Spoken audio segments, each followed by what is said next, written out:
Quarto episódio da aula de inferência filogenética, nós vamos falar sobre vários assuntos, incluindo suporte, coalescência e relógio molecular. Tá? Então, algumas questões importantes sobre inferência filogenética: como é que a gente calcula o suporte dos diferentes clados, se as análises separadas ou conjuntas são melhores, se as árvores de genes e árvores de espécies são a mesma coisa, o que é coalescência e, finalmente, sobre o relógio molecular. Tá bom? Então, o primeiro assunto é sobre o suporte de clados, o apoio, a robustez dos clados. O que é isso? Quando a gente vê uma filogenia, quase sempre, né, uma filogenia vai ter numerozinhos escritos ali ao longo da árvore, tá certo? Esses números representam o quê? Então, vamos dar um zoom aqui nos números que estão nesse nó aqui, né, ou nesse ramo aqui. Não existe um padrão, não existe uma definição sobre o que eles têm que representar. Tá? Você vai ter que ler a legenda da figura para ver o que eles estão mostrando. Mas, geralmente, tá, esses números vão representar alguma dessas opções que estão escritas aí, tá certo? Esse trabalho aqui, por exemplo, de Vespas, tem esses 4 números, pode ter 4 números, 3 números, 2 números, 5 números, né? Geralmente você vai ter aí de 2 a 4 números aí, tá? Que representam o grau de confiança nesse clado, nesse grupo, tá? Grau de confiança, não que ele seja verdadeiro, sim, mas sim que os dados dão apoio a esse grupo, tá? Uma das medidas mais populares é o que a gente chama de bootstrap, né? O que é o bootstrap? Bootstrap é uma técnica estatística onde você faz uma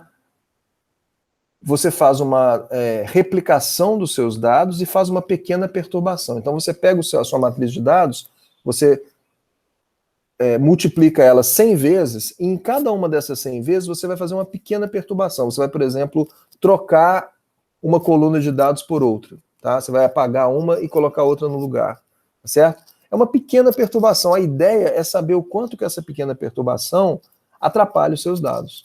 Tá? Então, no Bootstrap, você pode aplicar o Bootstrap para uma análise de parcimônia, né, como critério de otimização. Você pode aplicar o Bootstrap para uma análise de máxima verossimilismo. Na verdade, você pode aplicar o Bootstrap para qualquer coisa, para análise de distância também. O que o Bootstrap faz? Né? No caso aqui, a gente tem, nesse clado aqui, ó, 97% de valor de bootstrap da máxima parcimônia e 100% de valor de bootstrap da máxima verossimilhança. Tá? O que isso quer dizer? Então, óbvio, o máximo é 100%. Quer dizer que em cada uma dessas multiplicações que você faz dos seus dados, você vai construir uma árvore. E você vai comparar no final todas essas árvores. Aqui quer dizer que em todas essas árvores, esse clado continuou, apesar da pequena perturbação. Esse daqui quer dizer que em 97% das árvores resultantes da perturbação, esse clado continuou, então ele tem um alto suporte, tá certo?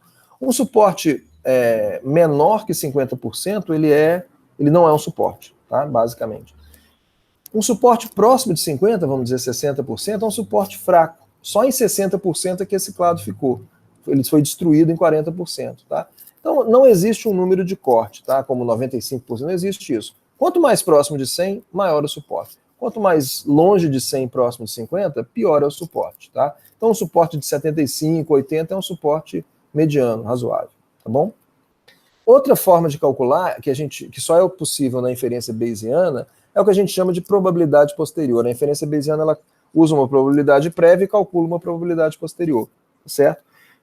Esse número aqui é o 1 que está representado aqui, ou seja, é o máximo de probabilidade posterior, tá certo? No caso da inferência bayesiana, da probabilidade posterior, geralmente valores acima de 90% ou 95% são considerados altos, tá certo? Estatisticamente robustos. E por último, no caso da parcimônia, existe o índice de Bremer, que é esse último número que está aqui, que de todos é o único que não é percentual, vamos dizer assim, tá? O número é 11, é um número absoluto. Então, se a gente olhar nessa árvore aqui, por exemplo, esse daqui tem 11, esse tem 18, esse tem 10, esse tem 3, tá? Então, esse tem 19, esse tem 3 também, esse tem 1, tá? O que o índice de Bremer significa?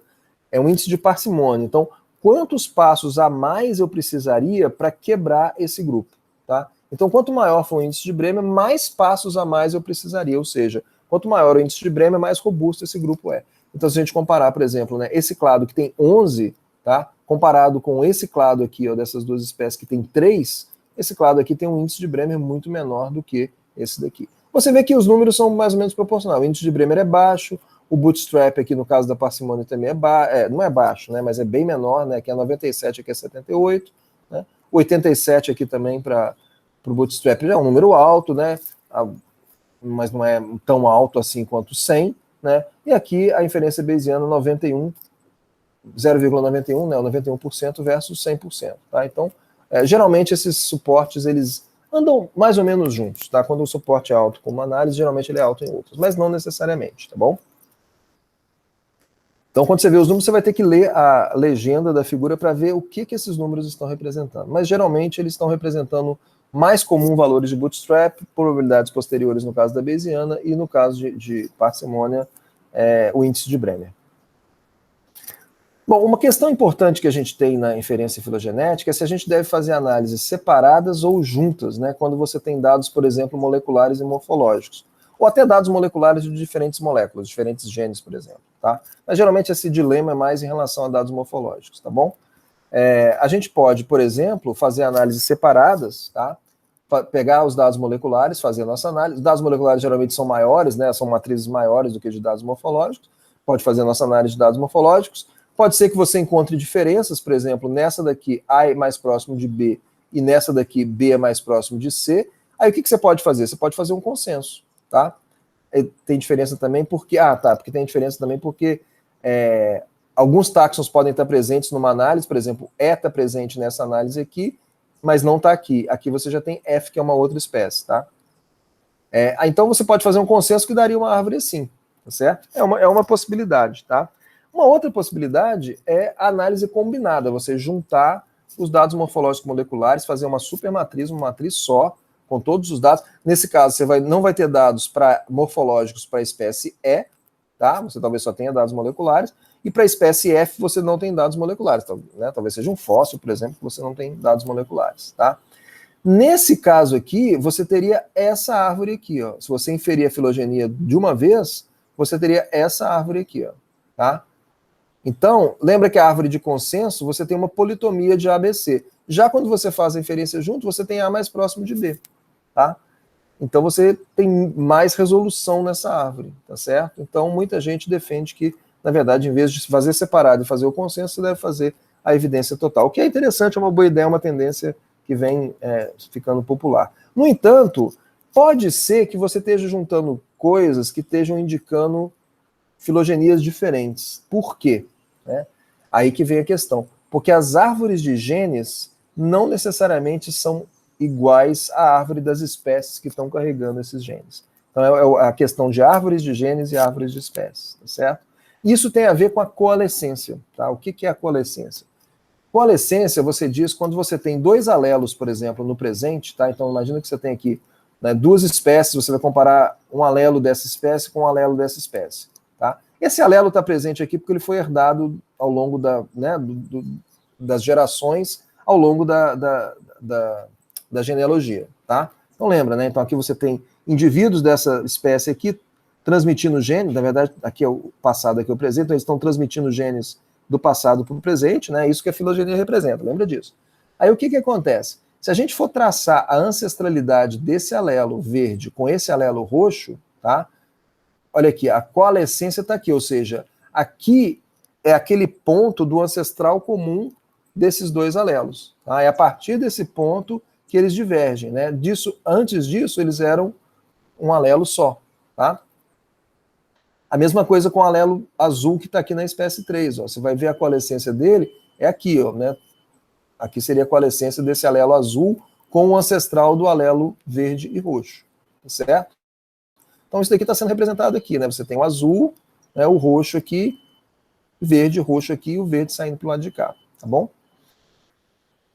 Beleza, tá? Então aqui o que acontece então? A espécie 1 e a espécie 2, que são mais próximas, tem alelos, vamos chamar de alelo roxo, alelo verde, que também são mais próximos. Por quê? Porque a coalescência deles é mais recente do que a coalescência deles com o alelo azul, que é o da espécie 3, tá bom? Então nesse caso, a árvore dos alelos, tá? É a mesma da espécie. A árvore da espécie é essa que está em cinza aqui.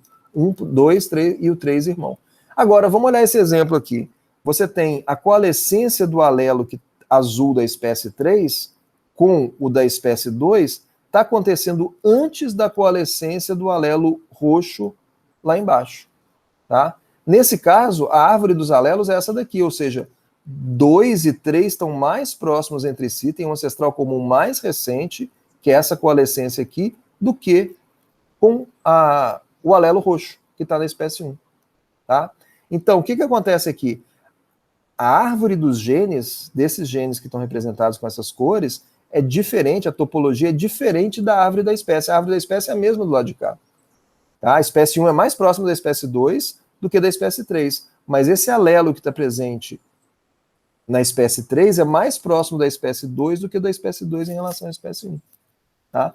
Então você tem uma diferença na árvore. Isso daí acontece com a retenção do polimorfismo ancestral. Então esse polimorfismo ancestral ele foi retido. Né? Não houve coalescência aqui. Deveria ter havido uma coalescência aqui, mas não houve. Esse polimorfismo ancestral foi retido.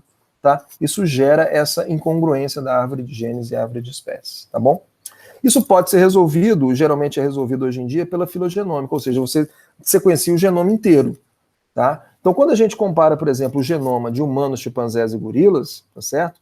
Você vê que muitos genes indicam relações erradas. Né? Erradas por quê? Não estão erradas, na verdade, os genes têm essa relação.